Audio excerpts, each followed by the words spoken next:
muy buenos días amigos de sentido común. Entramos de pasito, ¿verdad? Buenos días.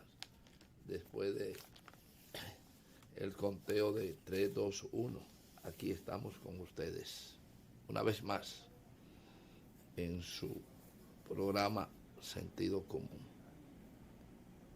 Y sentido común debe tener sentido. Y hoy queremos iniciar con un análisis especulativo del sentido común.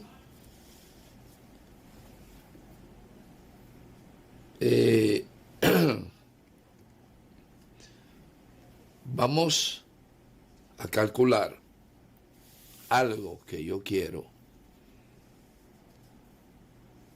tomar como opción de análisis.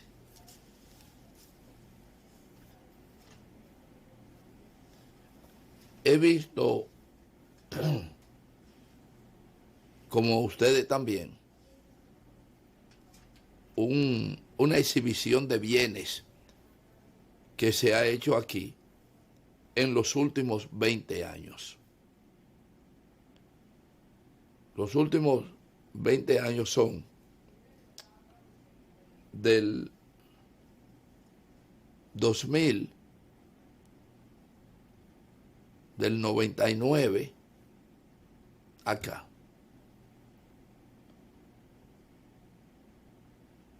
Sí, del 99 acá. Pero vamos a hacerlo más didáctico, nuestro análisis. En el 1996, hacia atrás, 95, 94, 90, había un grupo de personas que desde el 1966 hasta esa fecha, hasta los 90, habían evolucionado económicamente hasta el extremo de que en un momento determinado Balaguer dijo que en su gobierno se habían hecho 300 millonarios. Es decir, 300 personas se habían convertido en millonarios en los gobiernos de Balaguer. En un discurso que no recuerdo exactamente en qué año fue, Balaguer hizo esa revelación. Esa revelación se tomó en dos vertientes. Uno pensaron de que Balaguer estaba admitiendo de que la corrupción había hecho a 300 millonarios. Otros, como el mismo Balaguer, probablemente hablaba de la movilidad y facilidad que tuvieron esas personas para movilizarse económicamente. La movilidad social lo llevó a trabajar y a acumular riqueza. En cualquier opción se lee y se establecen de que hay 300 nuevos millonarios entre trabajadores movilizados y corruptos, o ambas cosas a la vez. Pero eran 300 millonarios que tendrían de 1 millón de pesos a no sé cuánto más, pero eran millonarios. Y hasta ahí estamos claros. En el 96 hubo un cambio político parcial, donde el PLD, que tomaba el poder por primera vez, y diríamos parte del poder, porque debió compartir ese poder con quienes los ayudaron a llegar al poder, que en ese caso fue Balaguer, para no decir el Partido Reformista. En esa circunstancia, el gobierno debió compartir la dirección gubernamental con reformistas que habían hecho posible el ascenso al poder del PLD, encabezado por el presidente Leonel Fernández. Creo que hasta ahí vamos bien. En el 96 al 98, el gobierno de Leonel Fernández fue un gobierno con poco cuestionamiento.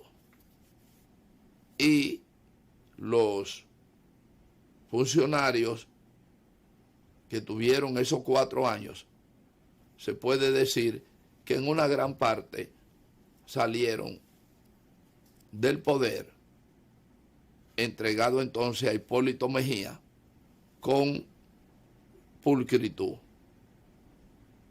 salvo algunos que tuvieron la sagacidad de en los 4 años poder movilizarse o colocar algunas habilidades que le hicieran movilizarse económicamente.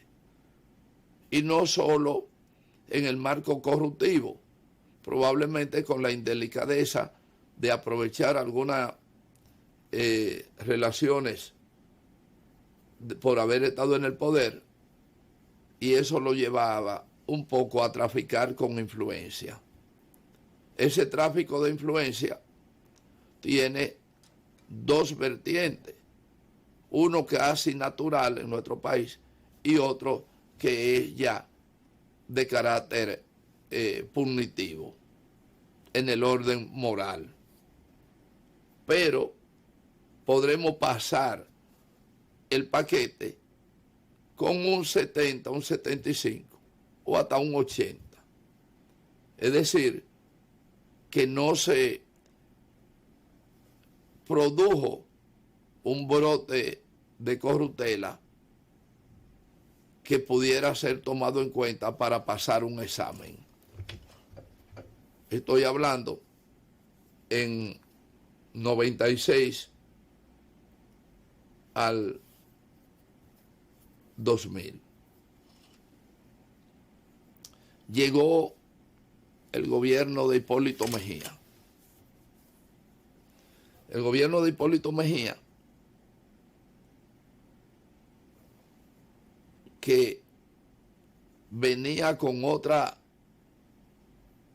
perspectiva, pero también con otra experiencia, porque el PRD ya había estado en el poder durante 2 años, durante 2 periodos.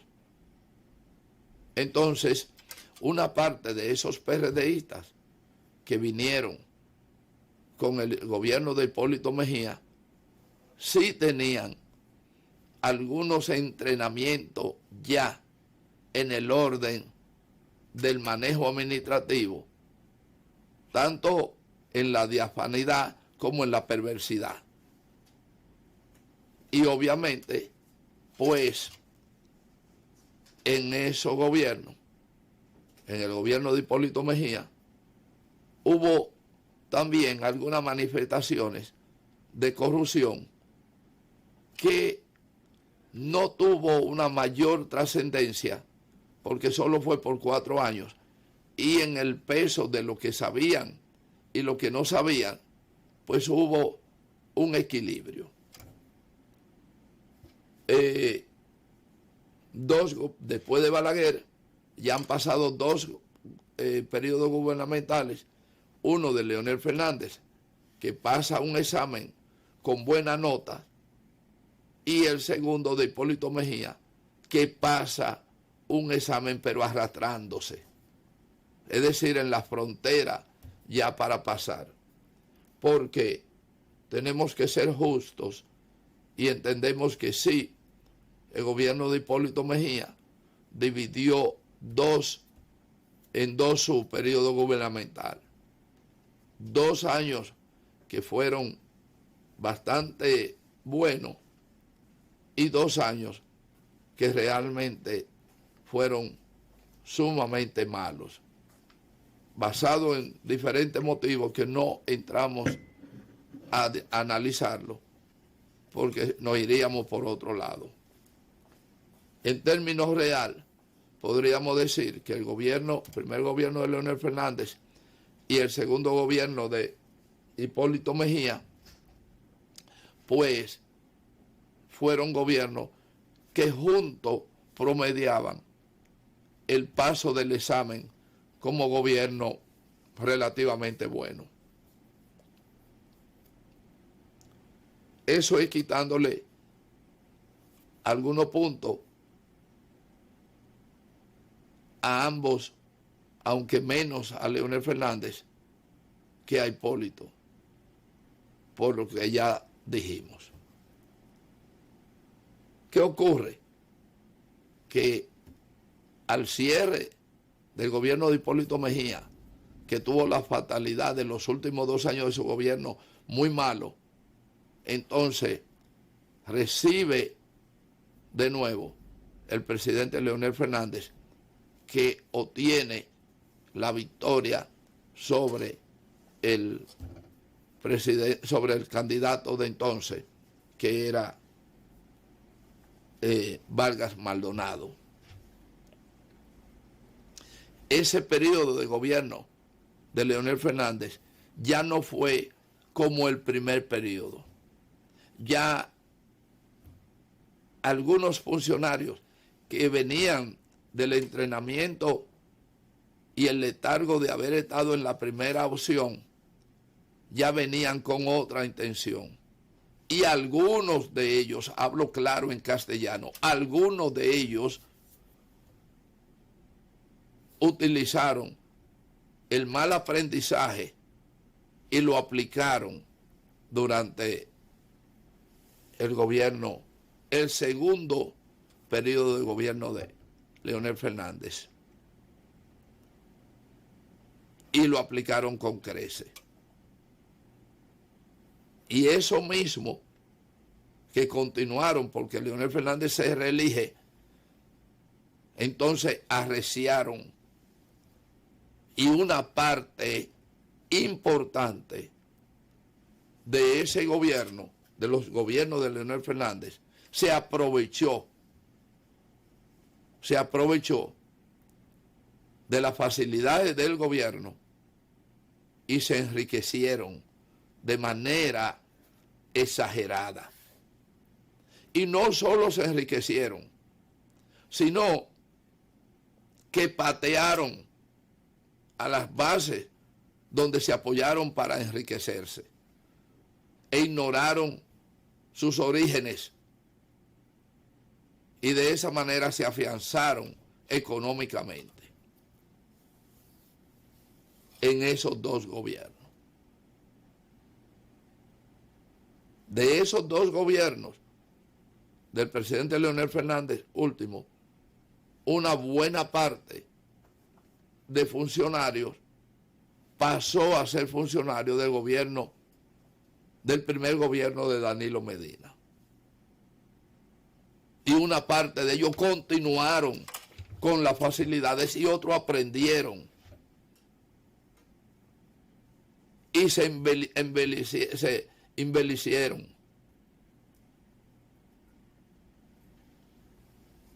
Y resulta que la riqueza brotó a los ojos de todo el mundo. Estoy hablando, señores, de una parte, porque en todo ese recorrido conocemos y sabemos de que una buena parte de funcionarios pasaron por allí sin enlodarse. Pero estamos en este caso analizando los que se enlodaron, los embelecidos. Entonces, esos señores tomaron todo el espacio, todo el terreno y avasallaron, se impusieron y crecieron económicamente, más moral y políticamente descrecieron en los dos periodos gubernamentales que estamos viviendo. Estamos claros de que hemos hablado de una corrupción increciendo que abarca a todos los que han ocupado los periodos presidenciales. No estamos entrando a ningún gobierno como punto, como blanco de lanza en el sentido de la corrupción, que, como dijimos, sin analizar la época de Balaguer, ninguno de los gobiernos salieron ilesos del flagelo corruptivo. Y ahí están. Entonces, hubo corrupción en grado menor, mediano y mayor en los tres periodos gubernamentales, a partir del 96 a la fecha.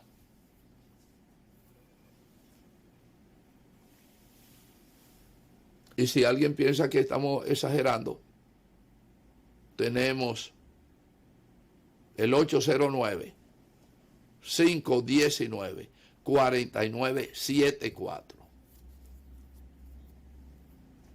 Y que nos digan dónde exageramos. Porque una de las cosas que siempre tenemos en cuenta es hacer juicios ponderados que podamos defender en cualquier escenario, tanto público como privado. Pues hoy esa corrupción de unos pocos que ejercieron en los gobiernos de Leonel Fernández, de Hipólito Mejía y de Danilo Medina. Hay un número indeterminado que ejerció su perversidad en esos periodos. Y hoy son identificados por la observación del pueblo. Algunos son simulacros. Hay gente que lo acusan de corrupción y todo eso, que no es más que la villanía de un grupito también que aprendió a desacreditar. Y hoy nosotros hemos querido sacar este análisis, que creo que lo estamos haciendo con un criterio llano, ponderado, sin buscar ningún tipo de insinuación contra nadie en particular, y que vamos a seguir después de la pausa analizando el tema, porque no terminamos ahí. Vamos adelante, señor director. Cuando regresemos, seguiremos con el mismo análisis, con otras perspectivas. Adelante, señor. Bien, señores, continuamos con ese conteo tan creativo de Marlon con su 3-2-1. Eso es marcándonos el espacio de nuestra entrada en su dirección. Eso es patentizado por Marlon. Bien, señores.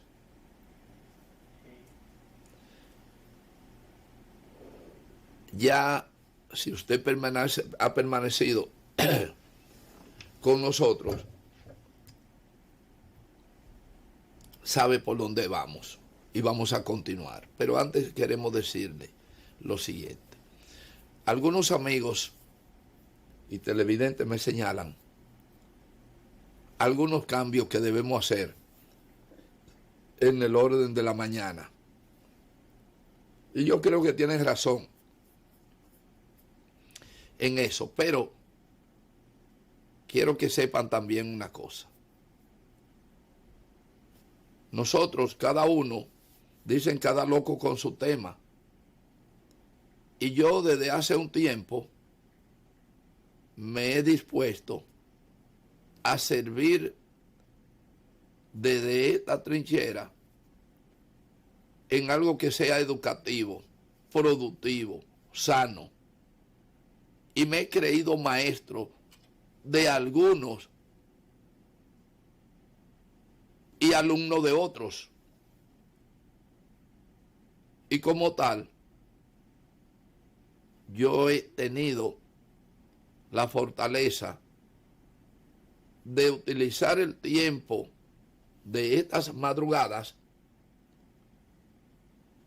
para aprovechar este espacio con su costo para llevar lo que yo creo que es positivo a la audiencia que tenemos.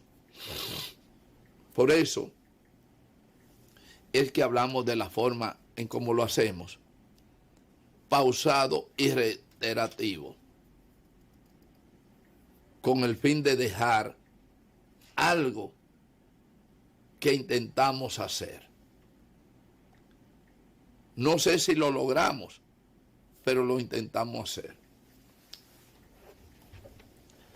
Cuando hablamos del tema de la corrupción y de las oportunidades y de la poca delicadeza y del tráfico de influencia, hay delitos mayores y menores. Y quiero decir una cosa también. Este pueblo tiene una característica muy especial. Mientras nosotros estamos aquí con una necesidad que la gente sabe que a lo mejor no tenemos con qué almorzar, nadie viene y te dice, mira, ahí tiene un plátano para que almuerce. Pero desde que la gente sabe que nos nombraron en una posición, al salir a la recesión, nos encontramos con una corbata, con una caja de pañuelos, alguna prenda que alguien nos deja, muchas veces hasta anónima, de manera que en su momento se pueda revelar lo anónimo y identificar al autor o autora. Eso es sin nadie pedirlo. Lo que quiero decir es que aquí hay mucha gente, que hay una palabra que yo no sé cómo decirla porque es fea, que es cuando una persona, bueno, creo que tumba polvo, pero no es eso lo que quiero decir. Que desde que a ti te nombran en un cargo, se te acercan gente que tú ni conoces y te dicen, mira, esta es tu gran oportunidad. No sea P con la P. No, aprovéchalo. Y esa asesoría la tienes tú desde el entorno de tu familia hasta una serie de gente que ni te conocen o tú no la conoces, que se acercan e inmediatamente tú estás rodeado de una serie de nuevos amigos. Y resulta que ante esa insistencia de los nuevos amigos, si tú tienes debilidades en discernir el círculo social, a los pocos días, ya tú, la gente que han sido tus amigos tradicionales de origen, ni los recuerdas, ni te juntas con ellos, pero anda con una brigada de gente que aparecen donde ti y no te das cuenta que aparecen donde ti por el cargo que te acaban de dar. Esa es una cultura que se practica en este país. A ti te nombran en un cargo importante y tú estás haciendo una casita con 5 blogs hoy y 3 mañana. Y de repente, cuando tú llegas un día cualquiera, encuentras aquello lleno de bloques y de arena y de cemento y varilla. Calculan cuánto se lleva la casita que están haciendo y te donan todos esos materiales. Y tú dices, bueno, ¿y quién fue? Alguno ni se sabe quién fue. Otro fue la ferretería más cercana. Otro, en fin. Pero de alguna manera te lo facturan. Te lo facturan y a veces con alto costo esa factura. Eso hay que reconocerlo y hay que tenerlo en cuenta. Ahora bien, por ejemplo, mientras tú eres funcionario, recibe una serie de canastas para los fines navideños, que eso no tiene nombre, fatuosa, de gente que nunca te dieron ni el saludo antes de tú tener el cargo. Y cuando te va del cargo, jamás, todo es una orfandad. Y eso lo hemos vivido todos. Y lo recordamos.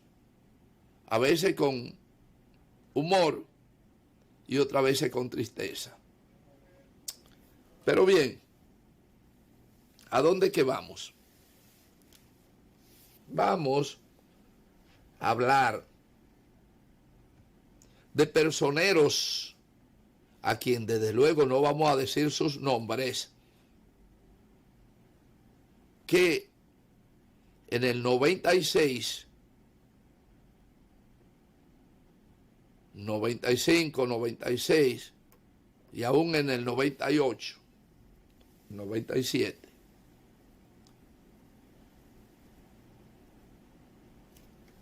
tenían una vida totalmente pobre. Pobre, pobre de verdad. Que hoy son grandes potentados. Y algunos de ellos, de esos potentados económicos de hoy, no le han robado al Estado un centavo, porque quiero ser sumamente claro y clasificar las cosas. Algunos de ellos lo han hecho por tráfico de influencia y habilidad al mismo tiempo. Hay algunos de ellos que tenían, antes de tener cargo, un negocito de mala muerte y con la habilidad, después de los cargos y las posiciones, sin robarse al Estado, han logrado lo que la benevolencia, entrecomillada, de los favores. Que eso también tiene, eso no es pulcro. Pero quiero aclarar que hay varios métodos de ser corrupto o de enriquecerse. Esos señores, que todo el que es de la capital, como es mi caso, aunque no nací en la capital, pero llegar de 4 años y vivir en ella te acredita como capitaleño. Entonces, yo conozco, y usted conoce y todo, los que somos contemporáneos, conocemos a todos. Conocemos el hijo del zapatero, conocemos el hijo del albañil, el hijo del carpintero o ebanista. Estudiamos juntos. Otros que no estudiaron, pero nos conocemos. Y sabemos que hoy son o han sido ministros que no solamente son ricos, sino que enrotran su riqueza y hacen alarde de ella. Entonces, se presentan incluso en la televisión atropellando a otros colegas en las actividades, atropellándolo e insultándolo por algo que ellos son más aventajados que su víctima en este caso. Salvo excepciones de un grupito de la panorámica que dibujamos en la primera parte, pueden demostrar el origen de su fortuna y el sostenimiento. Esa acumulación originaria no la pueden soportar de manera diáfana, no pueden. Porque sin tener que recurrir a la investigación, solo tenemos que coger las declaraciones espontáneas, las declaraciones de bienes espontáneas de algunos funcionarios y simplemente, a simple observación, tenemos que cuestionarla. Por ejemplo, conozco una persona que vivía en el 98 en el barrio El Manguito. Si ustedes, El Manguito es en ese tramo que hay entre la Sarasota, Churchill, Lincoln y la José Contreras. Ese es El Manguito. Y esa persona vivía en El Manguito.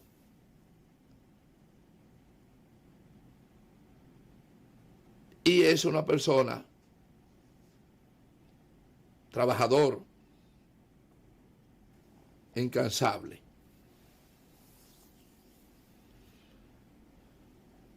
Y esa persona entró al tren administrativo y es hoy un potentado.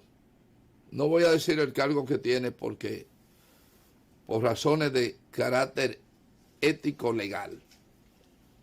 Esa persona que en el 98 yo estoy describiendo que vivía en El Manguito en una modesta habitación, no ni siquiera en la casa, sino era inquilino de una casa de esa El Manguito.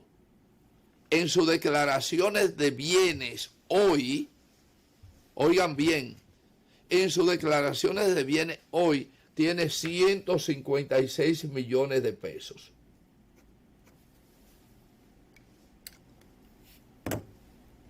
Calcúleme, del 98 acá, ¿cuántos años son, señor ingeniero? Del 98 acá, ¿cuántos años son? 21 años. Calcúleme cuántos millones de pesos por año y preséntelo con la nómina de trabajo de su salario. Incluso incluya los negocios legales que haya hecho, para que esa persona me justifique sin haber heredado o sacarse el loto, que puede declarar 156 millones de pesos como patrimonio. Yo no sé qué mayor prueba hay que buscar ni nada de eso. La verdad que no lo sé.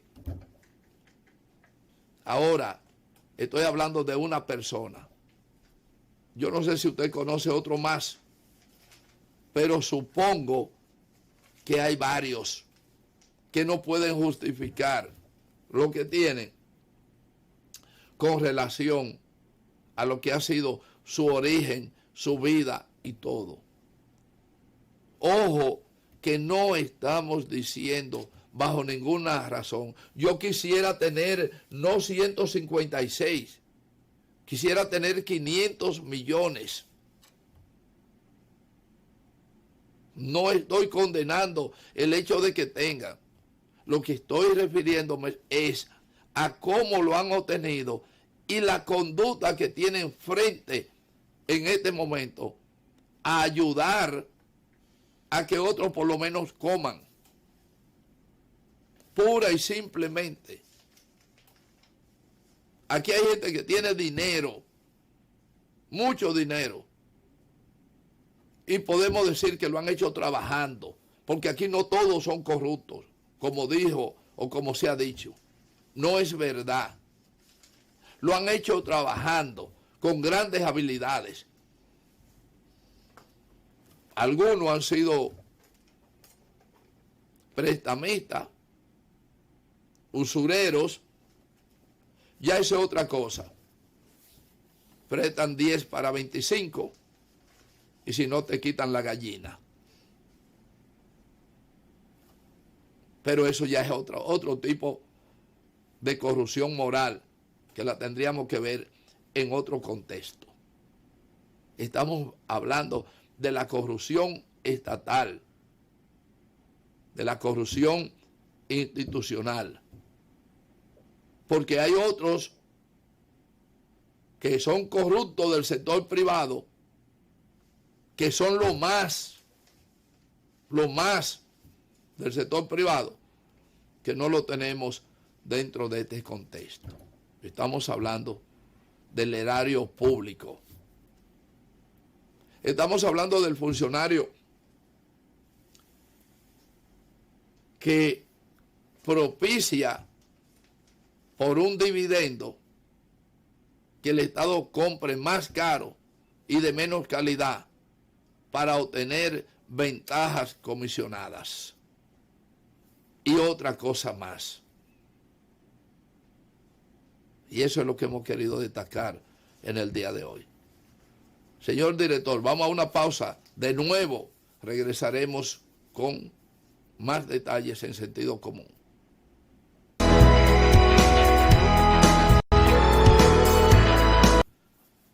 Bien, señores, bien. Me llama un amigo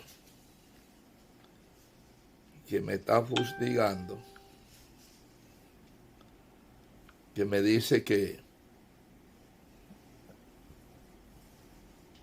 no, pero,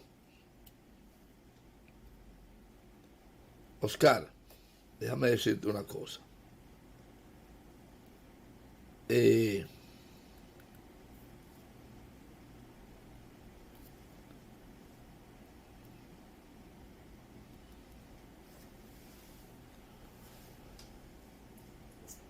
Déjame decirte algo respecto a tu mensaje. Está bien, pero ¿qué tú crees? Llámame ahora para sacarte al aire. a que tú no lo haces, para que justifique tu despensa. Estoy respetando tu imagen. Llámame y te saco en voz para que tú hagas la defensa que tú estás haciéndome aquí. Yo sé que tú no lo vas a hacer. Tú quieres que yo diga lo que tú piensas, pero a nombre mío. Porque tú me estás diciendo que revele los nombres de las personas que yo estoy insinuando. Pero tú, que sabes quiénes son, porque tú eres y fuiste funcionario y estuviste cerca de alguno de ellos, llama. Llámame ahora mismo. Que Marlon está preparado para sacar tu voz al aire. ¿A que no te atreves? Entonces, no es así, hermano. Tú sabes muy bien las razones que yo tengo, o mejor dicho, ni razones ni el derecho, sino la prueba que tengo de lo que hablo, en el sentido, porque tu amigo, ese que tú sabes quién es, ese que tiene una declaración de 156 millones de dólares, de pesos, en su declaración de bienes, que no me lo estoy inventando yo. Tú sabes perfectamente que ni siquiera tú, él y yo juntos, trabajando del 98 para acá, podríamos hacer un trío tan productivo para acumular en una declaración 156 millones de pesos. Entonces, por favor, si tú quieres, llama, y lo que falta del programa, yo te lo dedico a tus argumentos. No estoy detratando a nadie, ni calumniando a nadie.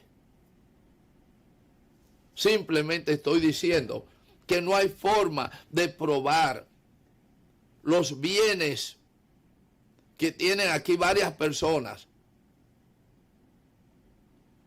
de Balaguer para acá. Porque excluyo lo de Balaguer, no porque no hayan corruptos. Es un problema de cementar los espacios y el tiempo.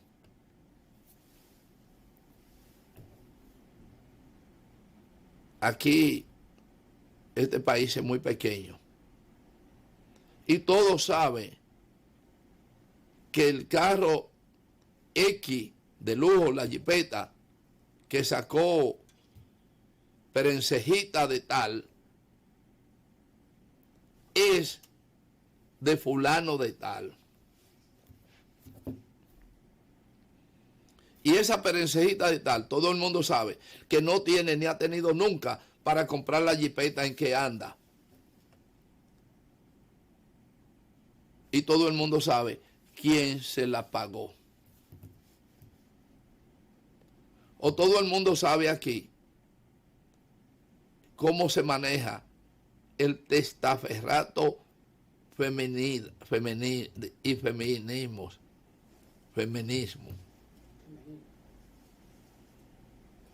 Porque aquí hay una cantidad de mujeres que tienen bienes a nombre de ellas, que son testaferras de dos vías, económica y sentimentalmente. Entonces, yo no estoy pontificando, ni soy santo. Hay una serie de cosas que el problema mío es que yo no he tenido oportunidad. Porque a mí me hubiera gustado ser un Rondoncito. Y yo no ataco a Rondón porque Rondón no es más corrupto. Rondón no es más corrupto que este que tiene los 156 millones y otros, y eso es lo que yo sé.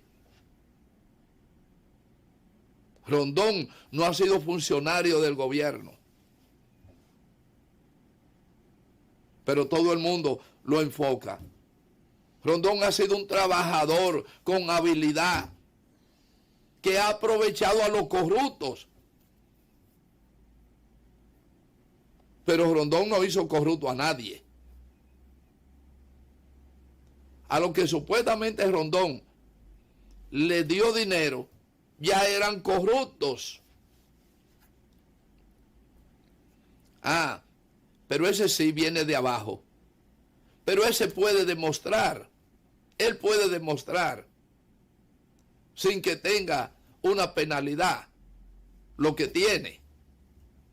Porque el hecho de que a mí me den una comisión, una minera o una transnacional, que yo le cobre una comisión, aunque sea para sobornar, porque yo voy a sobornar a sobornables. Entonces, yo creo que por lo menos nuestra intención de explicar deja claro, creo que fue el mismo funcionario de Odebrecht que dijo que él no corrompió a nadie en República Dominicana, que cuando él llegó aquí ya estaban los corruptos. Y eso es verdad. Eso es verdad. Entonces, señores, el problema del flagelo de la corrupción no es tan sencillo, porque hay una serie de perros que ladran, pero no muerden. Y hablan de la corrupción y los corruptos, pero son potenciales, en el mejor de los casos, potenciales corruptos. Entonces, ¿qué es lo que yo planteo? Que ese señor, quien yo tengo focalizado con 156 millones de pesos, haya un tribunal moral que lo llame en algún momento y lo siente allí, y en consenso con él mismo se establezca cómo él acumuló eso y se determine que no ha pagado impuestos, que no tiene legalidad de ese dinero, y ponerlo a pagar el impuesto correspondiente y abrir una cartera que el Estado lo debe hacer, digo, cuando haya un Estado verdaderamente, y decirle a esos corruptos que ya han legalizado, entre comillas, sus bienes, obligarlos moralmente a hacer inversiones sociales, donde ellos incluso sean parte, pero con leyes previas establecidas de cortarle la mano o la lengua o algo parecido. Y cuando hablo cortarlo no hablo físicamente, para que no se me malinterprete. No hablo cortar la mano físicamente, para después tener el caso aquel de devuélveme mi manita. No, hablo cumplir con las leyes establecidas, no ni siquiera crear leyes establecidas. Usted puede tener y acumular los miles de millones necesarios, pero hágalo entonces por la vía. Pues si usted se pone a hacer galletas o a recoger moscas y a empacarlas y venderlas, y encuentra quien se la compre y vende millones y millones, usted no tiene ningún problema. Pero nosotros sí tenemos problemas con el tiempo, porque ya el señor Gil, el señor Miguel Gil, no se está mirando mal. Y para que no continúen mirándonos mal, vamos a dejarle su espacio un momento. Será hasta mañana cuando estaremos con ustedes de nuevo en una entrega de Sentido Común. Hasta entonces.